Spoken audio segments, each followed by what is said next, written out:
2007 मधील विजय पाटील हत्या प्रकरण 3 आरोपी दोषी ठरले. विजय बाबूराव बाकडे, साजिद हमी शेख, सुनील रामचंद्रन भोईर या तिघांना कल्याण न्यायालयाने सुनावली जन्मठेपेची शिक्षा. या गुन्ह्यात एकूण 13 आरोपी असून शिंदे गटाचे महेश पाटील सह 10 जणांची न्यायालयाने निर्दोष मुक्तता केली होती.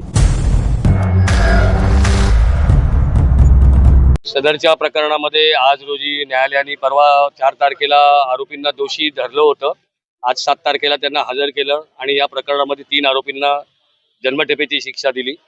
सुनील भोईर, साजिद शेख आणि विजय बाकाडे अशा तिघांना जन्मठेपेची शिक्षा दिली आणि उर्वरित 10 जणांना सोडून देण्यात आलेलं आहे.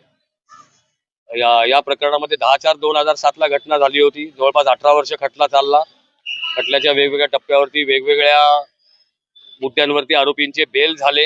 आज रोजी शिक्षेच्या मुद्द्यावरती सरकारी वकील ज्यांनी खटला चालवला त्या आजारी असल्यामुळे येऊ शकल्या नाहीत. त्यामुळे सचिन कुलकर्णी साहेबांनी यामध्ये आरोपींच्या शिक्षेविरुद्ध शिक्षा किती द्यावी, काय द्यावी याच्याबद्दल त्यांचं म्हणणं ऐकून घेतलं.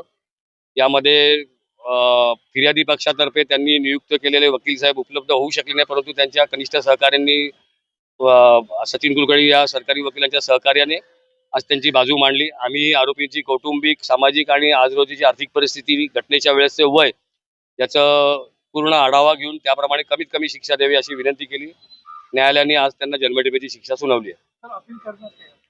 या प्रकरणामध्ये न्यायालयाकडून आम्हाला ज्या वेळेला निर्णयाची प्रत मिळेल त्यावेळेला त्याचं अवलोकन करून आम्ही आमच्या उच्च न्यायालयातल्या जे काही आम्हाला सहकार्य करणारे वकील असतील आणि आरोपींच्या इच्छेप्रमाणे त्याप्रमाणे आम्ही त्याच्यावरती शिक्षा झालेल्यांचं अपील नक्कीच करणार आहोत.